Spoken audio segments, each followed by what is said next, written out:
নমস্কাৰ north east ভিউৰ দৰ্শকসকলক স্বাগতম জনাই ষ্টুডিঅ'ত মই সুস্মিতা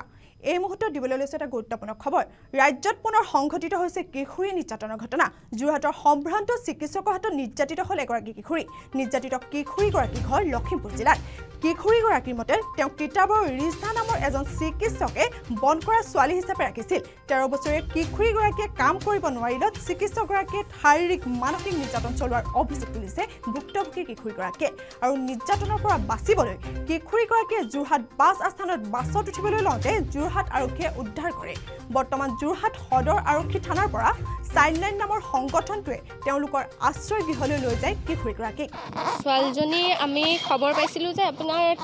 তাইক STCত পাইছিলে বুলি কৈছিলে ISBত নে STCত পোৱা কথা কৈছিলে আমি ইয়াৰ পৰাই উদ্ধাৰ কৰিছোঁ থানাৰ পৰাই উদ্ধাৰ কৰা হৈছে তাই আপোনাৰ লখিমপুৰৰ বগী নদী কলিয়ামাৰীত ঘৰ তাইক হেনো তিতাবৰৰ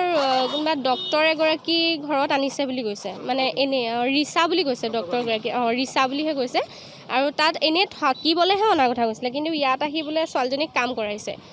কাম কৰোৱা দেখি আৰু বোলে কাম নকৰি যদি অলপ সময় বহে তেতিয়া তাইক হেনো গালি পাৰে তেনেকৈ টৰ্চাৰ গালি পৰা কথাটোহে কৈছে বেলেগো কোৱা নাই আপোনাৰ তাই সেইটো কাৰণে তাত দিগদাৰ পাই পেলাই মানে পলাই আহি ISBত ধৰিলে 13 বছৰ হৈছে হয় তাই অকণমান দিগদাৰ পাইছে মাকক বিচাৰিছে মানে সেইটো কাৰণে